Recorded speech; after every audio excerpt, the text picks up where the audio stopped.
KZN police boss Mkhwanazi sues forensic investigator Paul O'Sullivan for R5 million over defamation claims. KwaZulu-Natal, KZN, Police Commissioner Lieutenant General Nhlanhla Mkhwanazi has initiated a defamation lawsuit against prominent forensic investigator Paul O'Sullivan, claiming damages of R5 million. This comes after O'Sullivan's persistent public declarations, wherein he has branded Mkhwanazi a criminal and demanded his suspension from the South African Police Service, SAPS. O'Sullivan spoke against Mkhwanazi after he made damning allegations against Police Minister Senzo Mchunu and Deputy National Police Commissioner, Lieutenant General Shadrack Sibiya.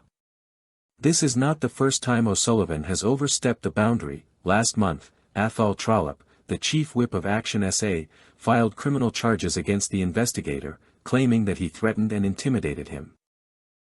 Trollip filed a complaint at the Central Police Station in Cape Town claiming that O'Sullivan had sent him several threatening text messages that interfered with his ability to perform his duties in parliamentary oversight.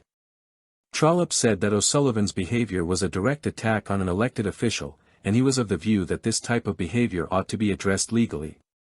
He read through a message which he said came from O'Sullivan. "I have been looking at your misinformed attacks on me on social media because someone forwarded them to me. You are clearly an arrogant fool who doesn't have a clue what's going on. Mkhwanazi is one of the biggest criminals that ever wore a police uniform. His crimes, when they are finally exposed, will shock the nation. Best part is, unlike you, you are in receipt of my taxpayer rand. I don't get a single cent." Then he said, "You attacked me personally on social media as if you're Mkhwanazi's right-hand man, which means that you must be supporting his criminal conduct. Either that, you are far too stupid to know a criminal when you see one," read the message. Speaking to the SABC, Trollip said he's not a criminal and was only performing his duties and as Member of Parliament. "All I was doing, as a public representative and Member of Parliament, was calling for the allegations, both his and Mkhwanazi's, to be investigated.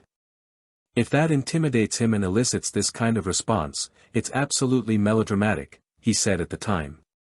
Meanwhile, IOL submitted a query to O'Sullivan, but there was no response by the time of publication. Nhlanhla.masalila@iol.co.za. That's a wrap, folks. But before you go, keep this in mind. Their smoke and mirrors are just theatrics, pulling your focus from what truly matters. The real fight? It's always been about the land and the economy. Stay sharp, stay woke, and we'll catch you next time. The most important person in the world is the storyteller. The storyteller sets the vision, values, and agenda of an entire generation to come. Steve Jobs.